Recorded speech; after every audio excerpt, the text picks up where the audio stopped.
So you want to learn a new language. That's awesome. But you're busy. Your schedule is packed. It feels like there's just no time, right? Well, that's the classic problem.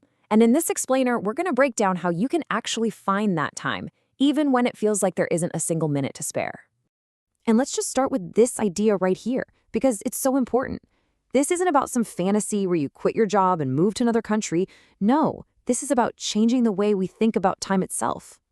Of course, look, the reality for most of us is it's a grind. There's always work, always chores, always something that needs doing. And that dream of learning a new language, it gets shoved to the bottom of the pile, right? Filed away under things I'll do someday. But here's the thought that can kind of flip everything on its head. What if we're going about this all wrong? What if the secret isn't about magically finding huge empty blocks in our calendar, but instead about hijacking the moments that are already full? Okay, so first up, let's talk about this big, bad no time problem. We all know it, we all feel it. You've got the desire to learn, but life just keeps getting in the way. I mean, how real is this? It's perfect. For you, it might not be laundry. Maybe it's dishes, or your commute, or walking the dog. But our lives are just filled with these repetitive tasks that seem to suck up all our time and energy. And that's the real heart of the issue, isn't it? Language learning ends up feeling like this luxury. It has to compete with just relaxing on the couch or, sleeping. And let's be honest, after a super long day, studying grammar is probably going to lose that fight. All right, now for the part that could be a real aha moment for you.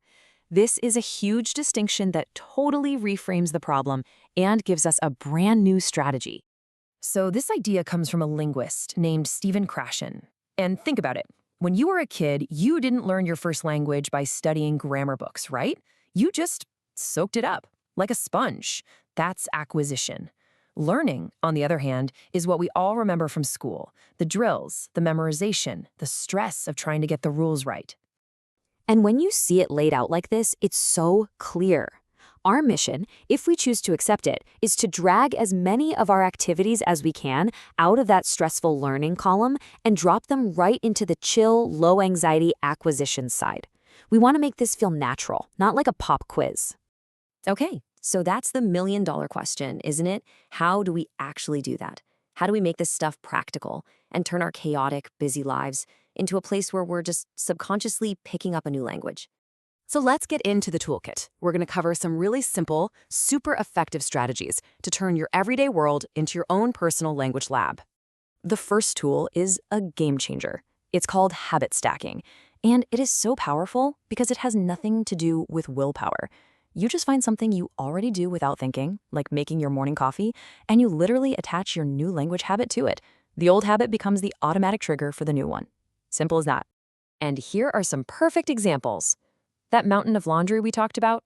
Boom. Now it's your time to listen to a Spanish audiobook. That boring commute? Forget the same old radio songs. Put on some French news. See? These are minutes you were already using anyway. All you're doing is changing the soundtrack to your life. Now we can get even more granular with this. Think about all those teeny tiny pockets of dead time in your day. I'm talking about the 30 seconds you spend waiting for a friend to text back or waiting for a website to load. You can use that. It's called wait learning. You pull out your phone and do a lightning-fast vocab quiz. And here's the main point, so this is really important. You do not need to find new activities. You just change the language of your current ones. Switch your phone's language to German. Play that video game you love, but in Japanese. You're still having fun, you're still relaxing, but you're also acquiring language without even trying. Okay, but what about speaking? I know, that can be the scariest part. Well, here's a super simple method. Self-talk. Just talk to yourself. When you're making dinner, say it out loud in your target language. I am chopping the onions. Now I am washing the lettuce. It sounds a little silly, but it is a totally zero-pressure way to practice. All right, time for a quick reality check, because it's not all about just passively listening to things. To really, truly make progress, you've got to find the right balance. You see, all that stuff we've been talking about, the podcasts, the music, that's called incidental acquisition. It's amazing for building your intuition for the language, but you still need some intentional learning. Those moments where you actually sit down and focus, even for just a few minutes, to really nail down a grammar rule or memorize some new words. And we can break down that intentional time even more. Microlearning is what fits into our busy lives so well. A quick 5-minute YouTube video, a short quiz. But every once in a while, you might also need some macro learning, a longer, dedicated session where you can really dig in and tackle a complex topic.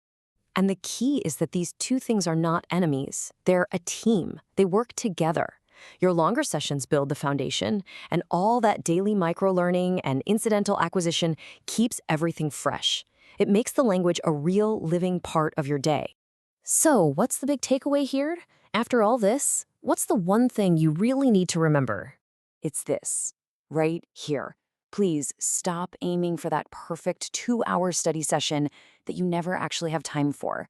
The real goal is just small, consistent contact with the language every single day. It's about being good enough, not being perfect. And that consistency, it adds up. It adds up big time. Think about it. Just 10 minutes a day. That's it. Over a year, that's more than 60 hours of practice. 10 minutes feels like nothing, right? But 60 hours, that's some serious progress. So I'm going to leave you with a question, a challenge, really. Think about your day tomorrow. Where is your 10-minute window?